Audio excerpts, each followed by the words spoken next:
Welcome to this episode of Flourishing Leadership.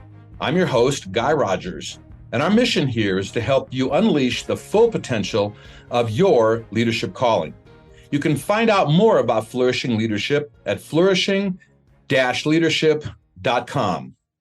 My guest today is Ford Taylor. Ford is the founder of FSH Strategy Consultants and Transformational Leadership. He is the author of Relational Leadership and directs a charitable international effort to provide transformational leadership to emerging countries worldwide. Ford is a leadership solutions trainer, strategist, and speaker with a primary emphasis on the people that serve an organization while simultaneously maintaining a clear focus of the business or organization itself. Ford shares straightforward practical solutions through authentic leadership training and individualized leadership consulting. His trainings and talks are centered around removing constraints, equipping leaders, and empowering people to become happy, successful, high-performing individuals with healthy relationships both inside and outside of the workplace. As a keynote speaker, Ford identifies and shares the tools and tactics to develop transformational leaders within every organization at every level. I have personally benefited from Ford's experience, expertise, and his heart, including taking his Transformational Leadership on Demand course online. I'm privileged to count Ford as both a friend and a colleague. And Ford, I want to thank you so much for taking the time out of what I know is a very busy schedule to join us today. Thank you. Well, Guy, it's my pleasure. It's an honor to be with you. And thank you for the kind words and the friendship. And thank you for taking your life's experiences and turning those into something that can help so many people. It's a blessing to know you and an honor to be with you today. Thank you. Thank you, Ford. So I want to begin with your story. You've shared it with me. You've shared it with others. I know you have this remarkable, profound story about transformation, about your own life. So that's where I'd like to begin today. So please share that story with us. Well, Guy, I was born and raised in Paris, Texas. I went to school at Texas A&M. I met my beautiful bride, Sandra, there. She was a freshman when I was a senior. And so you could say I put my career on hold, and I worked at a local sporting goods store there. I managed a local sporting goods store that I had been the assistant manager of while I was in college. I then got recruited by another sporting goods store. And at that store, I got a call from the bank saying they were going to close down our screen printer. We sold uniforms and T-shirts as well as hunting equipment, fishing equipment, and we contracted out the screen printing. And they told me they were going to close them down, and I needed to find another one. A couple of days later, they called back and said, by any chance, would you like to take over this company? And, being 24, it was 25 at the time we did it, but 24, I'd never heard the term due diligence. And I thought, well, why not? This will be fun. And so Sandra graduated. We got married when she was a junior. And so she graduated in May of 1982. We got married in 81. And in June, we basically took over this company. Having no idea the reputation it had. To make a long story short, over the next 9 years, we were fortunate to turn it around, bought a couple other companies that were going into bankruptcy, turned those around, got a call from some venture capitalists, wanted to take our strategy and go bigger. We said okay to that. So over the 16-year period, we went from about $180,000 a year in sales with 5 employees to where we had 2,000 employees approximately, and we ended up being about $300 million, which at the time was the largest decorated sportswear apparel company in America. Wow. Yeah. And on that ride to the top, because of my insecurities, a lot of arrogance and pride. I tell people today, show me the most arrogant person in the room, and I will show you the most insecure. And I can say that with confidence, not arrogance, because I was that person. And I ended up having significant moral failures in my marriage. I then left that company and started, really had a call from God and got some counseling and some therapy. And a few years after that, I shared with my wife what I had done. I moved into city reaching, if you can think of it that way, and kind of one-person business consulting.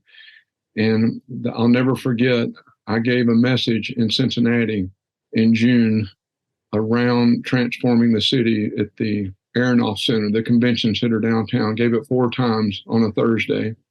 On Friday, we went on vacation. And on Saturday morning, Sandra wanted to know the truth about my background. And on what I had done. And I said, I'm going to tell you. And I shared with her, what I had been doing. And I'd stopped for 2 years before I ever shared it. I said to her, I know you're going to leave me. It's my fault. You didn't do anything to deserve this, but I've done this and I'm sorry. And I hope one day you can forgive me. And I told her, everything's yours. There'll be no negotiation for divorce. All I ask is that you don't take the children away from me, and I'll take care of you forever, because this is all on me, not you. And I said, God gives you the right to leave me. I believed that at the time. And I just knew she was going to. I mean, why wouldn't she? I said, I know you don't love me. And Guy, her response was 20 something years later, when I think about it, it's still, She just looked at me and she said, honey, why would I leave you? I love you more than anything on this earth. I forgive you. We'll get through this. Wow. I remember thinking to myself, I want to be like that. What is it like to really be so much like Jesus that you look him right in the eye, so loving and so forgiving? And so I set on a path of saying, I want to be that. I want to be like her. I want to be like him. And so I started doing business consulting and city reaching. And one day, one of my clients came to me and said, when you consult and own companies, how often do you get these kinds of results? Now, that particular client is now, all these years later, one of our top consultants and trainers and coaches on our team. But back then, when he asked that question, he was the owner and CEO of his company. And he asked that question, and I said, every time. And he said, then why aren't you using this material to do city reaching? And at that time, Sandra had not given me permission to share our story. Okay. And I said to him, if the leaders really knew me, they wouldn't listen to me. But he taught me into bringing 30 people in the room. We did it. We gave them all a legal pad. I did 6 days of training over 6 months. At the end, they said, this is better than anything we've ever been to. Would you do it again? I did it again. The third time I did it, someone from Kim Blanchard's company was there. Wow. And they came up and said they had called Ken, and he had blessed them, encouraged them. They said, look, I want to help this guy. And they helped put together a PowerPoint and a manual. So we went from a legal pad and, over these last, 20 plus years, I really believe that I journaled that if you'll leave your name off of this and let me have it and just go help other people, I'll take this around the world. And that's what's happened. It's gone into governments and companies and churches and denominations. And we're just thankful to be able to be this age and have that kind of forgiveness shown to me, to be able to hopefully be able to show others how to not just be successful, but also how to overcome their failures. Well, like I said, listeners, Ford's story is remarkable. It's profound, and it is an exemplary example of God's grace and restoration. It really is. I have my own story of God's grace and restoration we were talking about before we went on air here. And wow. And by the way, when you were talking about, look at the most arrogant person in the room and the amount of insecurity, I think it was Barron's years ago published a poll they'd done of Fortune 500 CEOs. And to the question, what is your greatest fear? Something like 80% of them said that I'll be discovered to not be who people think I am. Yeah. And you look at it and go, these are the people by every worldly measure we go are successful. And they're living this posing life of insecurity beneath that. I mean, it's remarkable. Yeah, Guy, one of the things I teach now is that we all have PTSD, all of us. We're all on the continuum somewhere. Okay. We've all had something happen to us in our past that brings on those insecurities, and that affects our self-identities. And then we start believing the lies of man, and if you want to say the devil, instead of the truth of God. And we start building up our self-identities full of lies instead of God's truth. And, my PTSD was based on sexual abuse, and I never dealt with it. And it was by a female school teacher when I was in kindergarten and first grade. And the shame that can come with something like that. And again, if you've never been abused like that or taken advantage of, what I'm about to say, you'll probably say, well, you should never say that. If you have been, you can relate with it. So please don't judge me if you haven't been. But it's hard to reconcile as you become an adult, that gap between the shame of knowing there was something wrong. And then you start asking yourself, but it also felt good. And so you ask yourself later as you mature as an adult, did I not say anything because it felt good? And you start believing that this is who you've become Mm-hmm. as opposed to something that happened to you. And so a lot of insecurity, a lot of cover up, to look good on the outside. And so I'm not surprised by that survey because I would have been one of those that would have answered the same thing. And let me give you just an example. It was a long time after I told Sandra that I had cheated on her. I went to her and I said, honey, there's one more thing I've never told you. So when you cheat on your wife and you admit that, yet you've not even shared what I just shared with you, that'll tell you the amount of shame and what you're holding on to. Right. And I'm sure she braced herself, when I said, there's one more thing. Mm. And she said, what is it? And I said, when I was in elementary school, I was sexually abused by a female school teacher. And my loving, angelic wife, what did she say? Wow, our whole life together makes sense now. And Yeah. I'm holding on to all this shame. Mm-hmm. It is like to her, it was like it makes sense now. I Right. get it. And so, yeah, we hold on to those lies, our self-identities. And again, once we're transformed, once we understand the truth, a lot of that stuff is dealt with and goes away, and we can be different people in the same body. Yeah. My wife is a certified life coach. So I'm a leadership coach. She's a life coach. We do some things in tandem with clients, but it's interesting you brought up identity because a big focus of what we do is dealing with what we call and it's not original with us, what's your true self and what's your false self? And your false self is formed by all of these things that happen in life, right?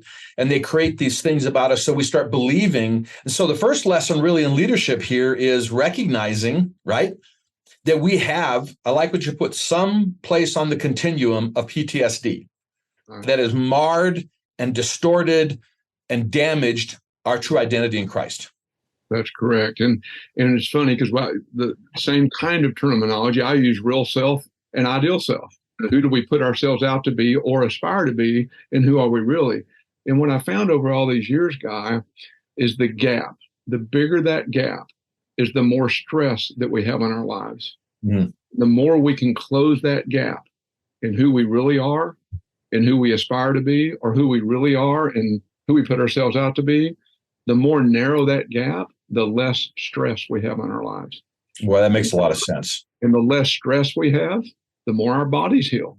And the more our bodies heal physically, emotionally, mentally, and spiritually, the more energy we have. The more energy we have, the more that our overflow of energy and excess, we can have a positive impact. We all impact people every day, right? But is it a positive impact or a negative impact? But we all have impact. We all have influence, but closing that gap is so key. I like what Dallas Willard says about that. He wrote in one of his books, this is a little bit of a paraphrase, but the extent of the advance of the kingdom is directly related to the reach of your influence.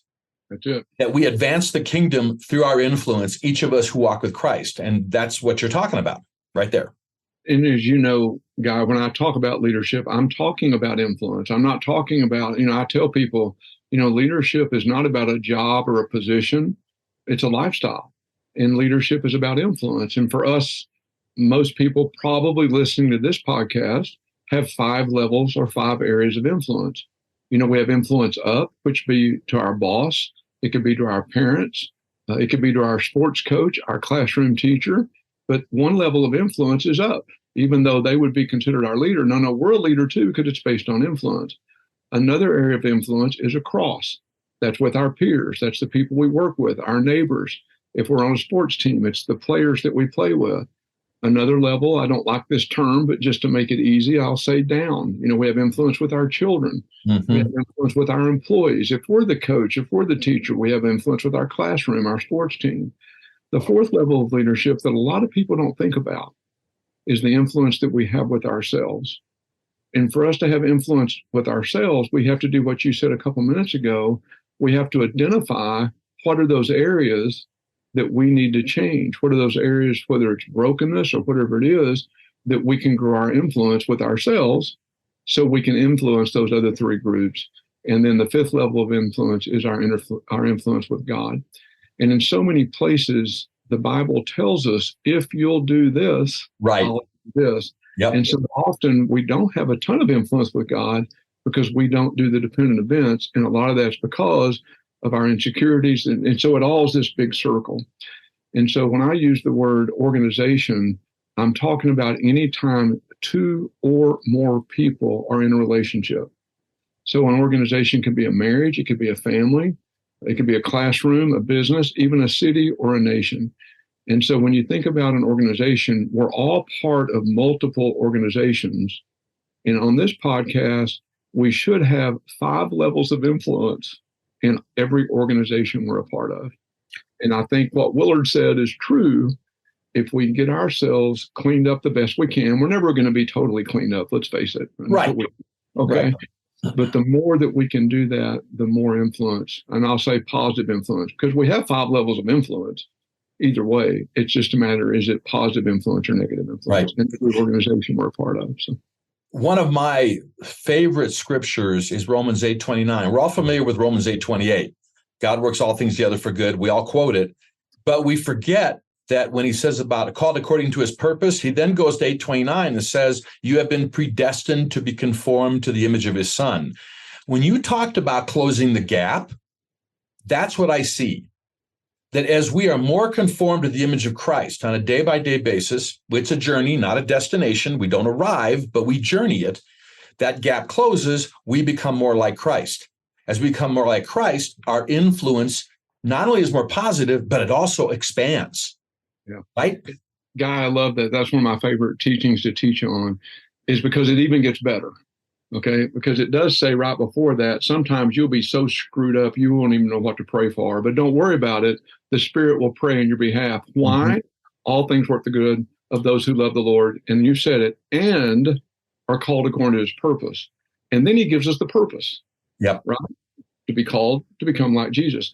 But then it says, so that he will have lots of brothers and sisters. See, the whole thing is for God to have children. It has really nothing to do with us. I mean, when you get right down to it. And then it even gets better, Guy. It says, you ready? And those, see, because our English Bible, we only have one word for you. If it were written in Texan, which is where I'm from, right? It would have you, y'all, and all y'all. And so we would know sometimes it might be available to all y'all, but you can get it by doing certain things when all y'all don't do those things, so they don't get it. But it says, and those, and I think it's saying those who choose to become more like Jesus, I think that's what it's referring to, and those the Father will draw close to him and give him their honor and glory. And then it goes on and says, what greater things can we say about those? I mean, you just keep right. reading. It says, the devil can't stand against them. God won't stand against them. Man can't stand against them because the Father has brought them close and given them his glory. It has nothing to do with us. It's about becoming as much like Jesus as we can so that the Father has lots of kids. Bigger the family, the better, right? That's right. Well, if I were God, sometimes I'd be questioning that. I'm not sure this family's getting any better. But yeah, in theory, if we had all a family that most of us had become more and more like Jesus, yeah, it'd be a great family. It'd be a great family. So I want to switch to the term that you use. You actually wrote a book on this, and you use this term relactional. And I remember first hearing that when I sat in on about 4 hours of your transformational leadership equipping seminar. And you talked about relactional and what that means. And that may be a new word to our listeners. So I want you to unpack that for us. Yeah, I tell people, guys, as you watch the training, you'll see that almost all my acronyms are made up words or misspelled words. And this word is one that I made up and actually trademarked it. I don't trademark a lot, but that was one of them. And I tell people I'm from Texas. I reserve the right to make up and misspell words. But relactional, think about it this way. Just about everything I teach, whether it's racism or perfectionism or leadership or whatever it is, I put on a continuum. And if you can think about a continuum, and on one end of the continuum, we have people that are highly relational. The most important part of their day is about the people that they get to be with. Mm-hmm. And on the other tip of the spear of that continuum, we have people that are highly transactional. the most important part of their day is getting all the work checked off the list. Right. Okay. And these two people drive each other crazy. And when I teach live events, I'll ask everybody in the room, if you consider yourself more highly relational and you're married, raise one of your hands and keep it up. If your spouse is transactional, raise your other hand. Then I'll do it vice versa. And usually, but anywhere from 85 to 100% of the couples in the room have both hands in the air. And I said, now, you may not realize it, but y'all drive each other crazy based on exactly how God made you. Classic example, Ford, of opposites attract, isn't it? It is. It's a classic example. So think about relational people. What do they like to do? They love to tell stories. They want to chit chat before the work begins. They're going to prioritize a relationship in a conflict or anything. They're going to prioritize the relationship over the transaction. That's just who they are. Who are highly transactional people, right? They want to get the work done and then chit chat. They're going to prioritize the task over the relationship. It's not that they can't be relational, but if highly transactional people, and this is what we teach, if they understood moving toward the middle, towards those relational people, and relational people understood moving to the middle. In other words, give up that need to tell a story first thing in the morning, until after you get your work done. Don't just pop in on highly transactional people unannounced. Set up an appointment with them. If highly transactional people could understand that, if you'd give that person 2 minutes in the morning before they start, their productivity for the rest of the day is right. going to be off the hook. It's like you're not going to lose time spending that 5 minutes talking to them. They're going to make it up on steroids. But because they don't understand these kinds of things. And so we call that meeting in the middle, being relational, being to balance the relationship and the transaction. The reality is, when we're stressed, we're going to go to our default. Even if we get really good at relational, in a high stress situation, we're going to default to who we were created to be. But if we have the tools, the teaching, the training, the equipping of the right tools, highly relational people can become more transactional. Highly transactional people can become more relational. They honor one another. They don't fight over the differences. They affirm what the other one brings to the table. We need both people around our management teams. Probably great that a marriage is this way. If Sandra were just like me, I've been fortunate in my life to work hard and make a lot of money, but the bills would never get paid. Why? Because I just want to hang out and hold her hand and be together. I mean, so someone's got to take care of the stuff around the house. And so if we were both highly transactional, we'd probably be fighting all the time. If we were both highly relational, the house would be a mess.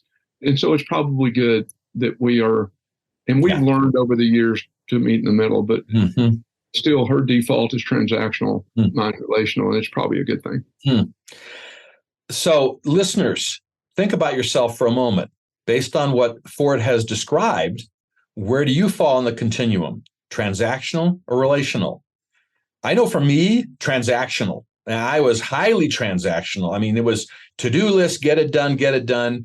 And Ford, I got to tell you, when I first began to recognize this as an issue was about 21 years ago when I got a hold of a book by Hans Finzel called The Top 10 Mistakes Leaders Make. And Hans is going to be a guest on my podcast here in the near future. And I read that once a year for 5 years. And Hans is a lot like me. He's German descent. I'm German descent, very get the job done, get your tasks done. And going through, recognizing that, okay, that was a good start. But listeners, let me tell you what God did. He took me through some very painful periods in my life to build in me more of a relational look on life rather than being transactional. God was intent on doing that. I'm thankful for where I am today, but it was difficult. And it may be difficult for you. If you're highly transactional, this may be a real challenge for you to move to be more relational. And the truth is, if you're relational, it's also probably challenging to move to be more transactional. Yeah, it's so funny. The way I put it in live events, Guy, and thank you for sharing that. Sandra's mom's last name was Fiedler. Okay. So does that help you understand the transaction? Okay, does that help you a little bit understand? Yes. You're German, you get it. Okay. Yes. And what I try to say to people, it's not right or wrong. Right. No, there is no right or wrong here. It's a matter of how do you balance the relationship in the transaction and the relation. And when you put those two together, highly, highly functional, highly transformational, Mm-hmm. high influence. Mm-hmm. People will call you wanting your help, whether it's your marriage. I mean, it's just a better place to live to be able to help people. It just is. Yeah, and we take it back to what you said about influence. Mhm. If we're walking in more of a balance there, then we have influence with people who are transactional. We have influence with people who are relational because we can meet both. That's it. And again, and when I tell people, how do you know you're relational? Okay, number one, you realize that you can build a relationship so thick that no transaction could separate you. And see, that's what Sandra had done. My transaction should have ended up in a divorce, okay, but not for her. The relationship that she had with God. And when people ask her, how were you able to do that? How did you get through this? She said, I prayed every day that God would bring my husband back to me. In other words, she never gave up. Even though she was transactional, her relationship with God kept her in that game. And then when I came back of that relationship, a little too relational with other people, okay, and realized, hold it, I've got to do things for her too. I need to help clean the house. I need to help do some things. And so what happened is we moved towards each other. Our marriage became much more solid, which now, like you said, allowed us to help other people who might be on other ends of the continuum by, just by us being able to share our stories. Right. And help other people. So influence in every organization. And we all have that in multiple organizations. And I love what you said earlier about the five places, or levels, or whatever you call it, places of influence. Five areas of influence. Yeah. Right. So before I get to my last question, I want you to tell our listeners, where can they find out more about what you do? Okay. You shared earlier, we have a consulting company called FSH Strategy Consulting. That website is called transformlead.com. They could go there and, hit that website and look at it. They can reach out to, I'm the founder of that at this point, so I'm not really in the day-to-day operations. Another place is in 2020, when COVID hit, we do a lot of international work, and we were getting asked, how can you help us if you can't get to us? And so encouraged to do a podcast, and never have really tried to grow that podcast. It was really more about helping the tribe that we were already working with. And that's really all it was about. And I agreed to do it and started doing it. And then they said, well, you got to have a website to post it on. I went, well, nobody told me that. So I had to build my own personal website, which I had never done, for 20 plus years. But that's called FordTaylorTalks.com, which is for the podcast articles. I've got my own personal BPM out there, vision, purpose, mission, if people want to see it. And then the third place is called TL On Demand, which you referred to. Right. The course that you went to, we're moving back into doing live events, City Impact workshops again. But it was really good to have that during all the COVID stuff because we couldn't get out to people. So, people can sign up for that as an individual, or they can be a part of a group and go through that. So that's the three. Okay. That's the three best ways. And I will say again, I went through the TL, and I went through that online, and it was very valuable for me, very helpful. So I would encourage you, if you're thinking about something like this, to check that out. So and one thing, if people want to do that, as you know, even on our own podcast, we don't promote our own stuff. And so I'm not a big promoter except to try to help people. But if a listener happens to go to tlondemand.com, there's two parts to it. And one of them is transformational leadership, which is what we call our plain glass teaching. It's all biblically based, but we don't bring up any scriptures. That's what lets us, go into companies and governments and things to be able to give them the truth without the scripture. But if they want the biblical foundation also, if they'll click on the button that says TL Alumnus, now nobody would ever click on that unless they knew to click on it, unless they'd been to a live event. Okay. And so in a live event, we tell people at the end, who we really are. We come clean at the end, the plain glass into the stained glass, the non-church windows into the church windows. But that actually has another approximately 4.5 hours of teaching that connects the transformational leadership. It's called the missing link. to the scripture. And one of them that you talked about a while ago, Romans 8, is actually one of those teachings inside of that. Okay. And so if they happen to do it and they want both, they should hit TL alumnus. If they just want the plain glass version, Okay. Sounds good. Okay. So last question. It's one that I've been posing to each of my guests because I believe that this is really very central to our challenge as Christian believers in today's culture. And that is, without question, we live in a time where the hostility to Christianity in America has never been greater. And it's grown at an exponential pace. And we are in the middle of it. And I know we have listeners who are in business and education, different parts of the culture. And I've talked to some of them over the years who are struggling with, how do I lead in the midst of this? How do I be an influencer for Christ in the midst of this type of hostility and animus? So I want to close with your take on this, Ford. What would you say to somebody like that? Well, I've trained denominations and, leaders, church leaders around the world. And here's my belief. I believe we're the problem. I believe Christians are the problem. The church is the problem. And the reason I say that is because we have the solutions. Okay. And anytime you have the solution and you don't become the solution, by definition, that makes you the problem. Wow. Somebody asked me, what would you do? I said, I'd probably put together $1 billion ad campaign, and I would just cover all social media, and I would repent to America and to the world that we have not behaved the same way that we preach. Guy, when we communicate, this, 55% of what we communicate is through our body language, 38% is through our tone of voice, and 7% is our words. Mm-hmm. So think about us as a body of Christ. 93% of what we communicate is through our collective body language and our collective tone. Only 7% is our preaching and our testimonials. Now, if you were not a part of that body and you were looking at it from the outside, would you be running over there to say, I want to be a part of that? See, we say don't gossip, and we gossip as bad as anybody. We say marriage is one man and one woman, and our divorce rate's as high as in many cities is non-married people. Uh-huh. So our actions don't line up with what we say. So because of that, our credibility is lost. And so what I would say is to those people that are hammering you, admit it. Just say it.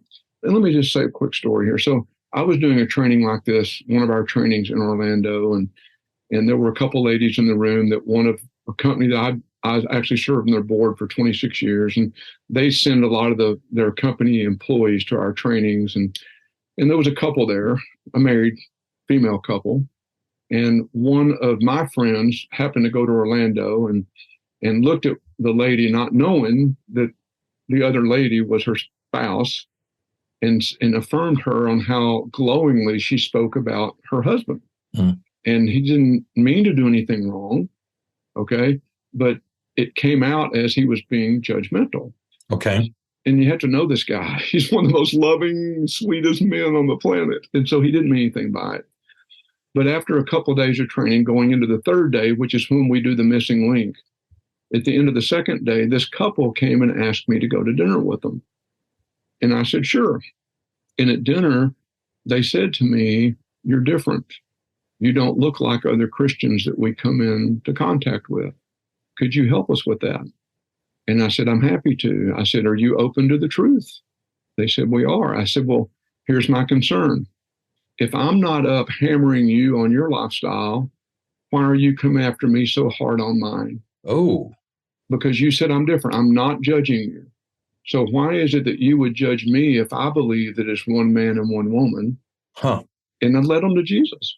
Okay. Wow. But the point. So the key to dealing with this, you ready?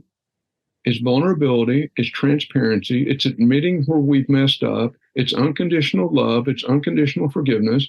We as Christians should not be drawn into the extreme left and the extreme right politics. Okay? The media wants to keep us divided. That's how they sell ads. Politicians, I've been saying this for 30 or 40 years. I gave a speech on it in college. They don't really care who wins as long as the system stays in place. In other words, as long as we have this two-party system, A small group of people are in control. As Christians, we should do what the Bible says. We should do what Jesus tells us to do, not what the politicians tell us. And so we should not be hammering, judging, but we should be speaking the truth. And so I deal with a lot of people who have a different lifestyle than I do. But I also have zero problem sitting down and having the conversation about the truth. Mm-hmm. But I started with, I'm not perfect either. I've got my own issues. Mm-hmm. And because none of us are perfect and we've all got our own issues, we end up judging people whose issues that we think are issues are different than ours. Mm. But that's how you deal with it. I deal with school teachers. I've spoken to school boards, and they literally come up and say, you're different. Guy, if I had a $10 bill for everybody in another country that said, you do not remind us of the other Christian leaders that come into our countries and teach, I get told at times, you remind me more of a Buddhist than you do a Christian. You seem to be full of peace. Not many of people that claim to be Christians have a lot of peace. And all I'm saying is, if we're living out what we say, and we are living that out, love, forgiveness, peace, patience, hope, joy, even in the long suffering, goodness, gentleness, self-control, mercy, grace, meekness, humility, and we are operating in what you started us off with, God's glory, his power, his authority, his honor, guess what? We can say just about anything we want to say, and people who don't agree with us go, wow, that sounded different. Well, it's because the body language, our behavior, and our tone now line up with what we believe. And when our tone and our body language, when they line up with what we say, we can say things. But you can't say them when they don't line up. Mm. You can't scream and yell judgmentalism and preach forgiveness. Mm. You can't walk in arrogance and pride and preach humility. And I believe we do that as a church, generally speaking. And so that's how I would deal with it. I would humble myself if it were me and I was struggling with some of these things. I'd learn to think for myself. I would not let the media or politics or even the church, I wouldn't follow the divisive way we do things. And I would look more into Romans 8:28, 8:29, and ask the question, God, we almost bought the company. We looked into buying the company, I should say. We didn't get down the line very far. That made the bracelets. What would Jesus do? Okay. Why do you want to buy those? I said, because there's a lot of questions that are left out. What about how would Jesus do it? When would he do it? Where would he do it? Who would he do it with? He spoke to the Pharisees very different than he spoke to the woman at the well. Yeah, for sure. He spoke to the disciples very differently than he did to the sinners. But yet we kind of lump everybody into one category. And you need to let me have it. I'm a believer. If you see me screwing up, you need to jump down my throat. But somebody who's not, I think he approached that a little differently. And I think we have to learn to do the same. Long answer to a very short question. That's really good for it. And I had a guy that I consulted with their company over 20 years ago, and he reached out to me. We hadn't connected in years.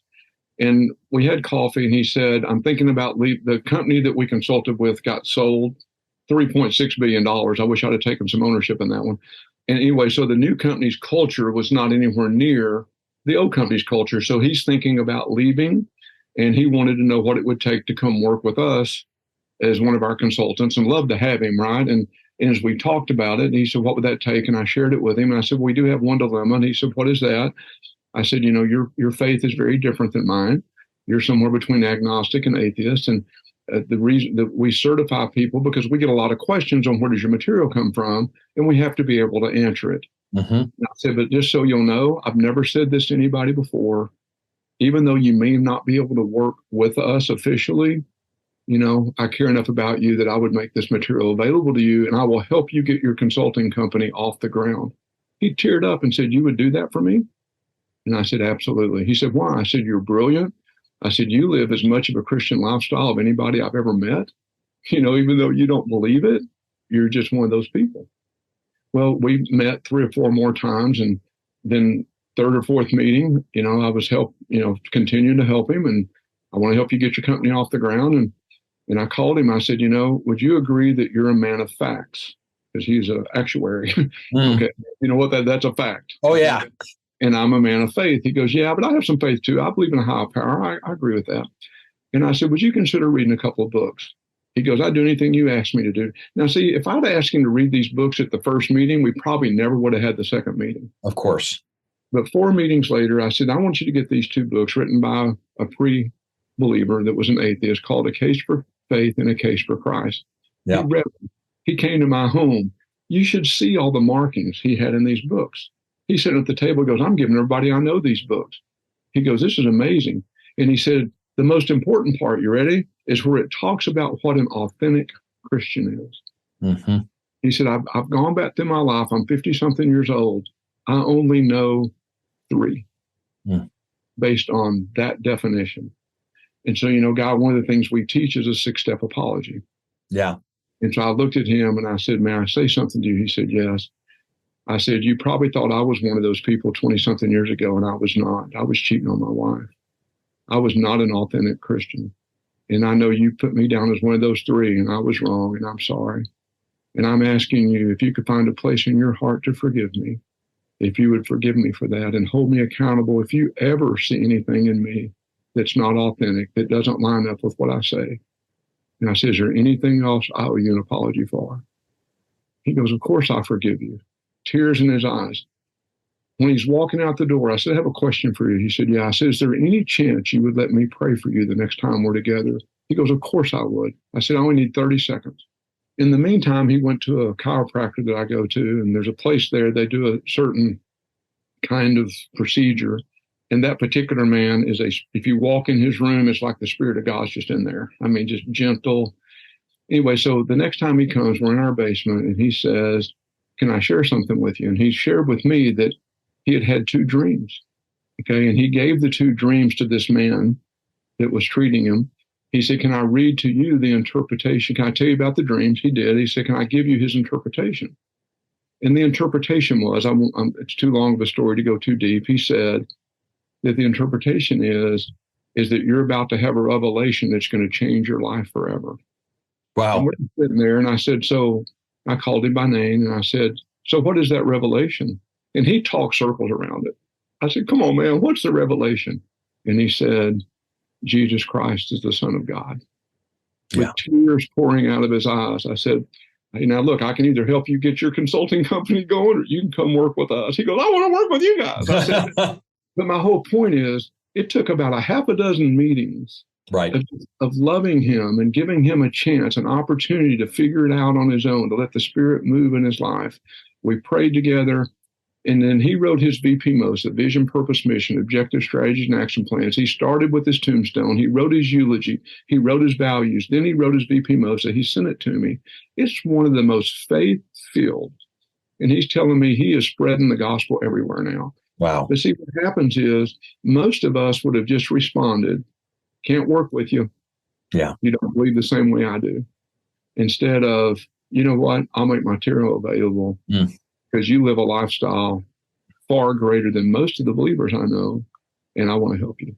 That's how we push back on this, is we walk out what we say we believe and don't scream and yell, but love, forgive, speak the truth, but speak the truth with love and forgiveness and humility and meekness, knowing that I've got my own issues, okay, and we all have them, and there's nothing wrong with admitting it. Everybody's got a story.